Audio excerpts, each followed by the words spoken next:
Well, you've made it. Not just a year in the New Testament, but completing almost 3 entire months in the book of Genesis. I want to begin today by congratulating you on this feat. At this point, if you've been with us for the entire journey, you've read a Bible chapter each Monday through Friday for the last 15 months. And as we get ready to look at the concluding chapter in the book of Genesis, my prayer is not just that you're able to say that you've made it, but that God has spoken to you through these devotionals, that you have grown in your biblical understanding on this journey with us. And so today in Genesis chapter 50, we find a powerful story of forgiveness, reconciliation, and the unwavering trust in God's sovereignty. Joseph, who has experienced betrayal and hardship throughout his life, emerges as a symbol of faith in God's redemptive power. And the chapter begins in the middle of the story of Jacob's death and burial. At the conclusion of chapter 49, we learn that Jacob's last wish is to be buried in the ancestral burial plot in Machpelah in Canaan. And this is important because it was the very plot of land that Abraham bought from Ephron the Hittite, one of the original inhabitants of the land, in Genesis chapter 23 when his wife Sarah had died. And at first this seems to be an obscure detail for this chapter to include, but it actually is part of the ongoing fulfillment of the land promised to Abraham in Genesis chapter 12. And so Joseph and his brothers leave Egypt to do as their father requested and to have him buried in the cave of the field at Machpelah in Canaan. And so Joseph's brothers now become worried, realizing that now since their father is dead, Joseph may decide to take out his anger in revenge towards them and their families for their past betrayal.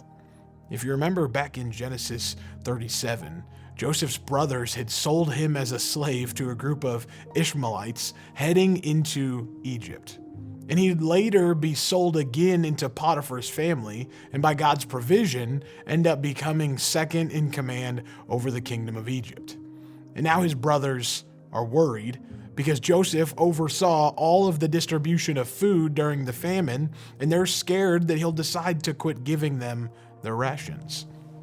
But what you find is that this wasn't the first time that Joseph's brothers had feared their actions would bring great consequences. In Genesis chapters 42 through 45, we read about the exchange that took place between Joseph and his brothers when Joseph didn't reveal his identity immediately to them when they didn't recognize him as their brother. But when he did reveal himself to his brothers, they were scared that they wouldn't find favor with him because of their actions. And Joseph said 3 times that it was ultimately God who had sent him to Egypt, not his brothers. And in Genesis chapter 50, like we read today, he gives the same message. In verses 19 through 21, Joseph gives a powerful statement to his scared brothers when he says, "Don't be afraid.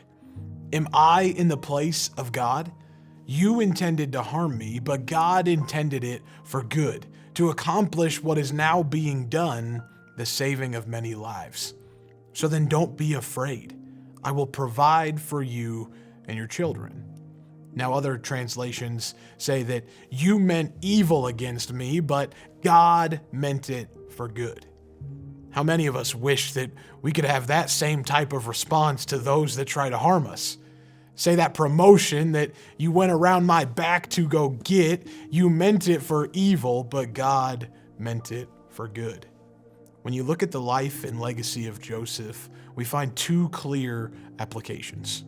Number 1 is practicing forgiveness leads to experiencing healing. Because Joseph knew the healing power that comes from practicing forgiveness in his everyday life. He knew that God could turn even the most painful experiences into opportunities for growth and redemption. The challenge we're left with today is to let go of our grudges and trust in God's ability to bring healing and restoration. And the second thing we find is, number 2, trusting God's sovereignty leads to experiencing his blessing. Throughout his life, Joseph faced numerous trials, from being sold into slavery by his brothers to being wrongly accused and imprisoned.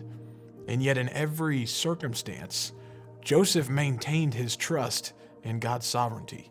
In the midst of your challenges today, I want to encourage you to trust in God's sovereignty. Understand that his plans are higher than our own. And even in the darkest moments, he's working for our good. Surrender your fears and your uncertainties to God, believing that he is still in control.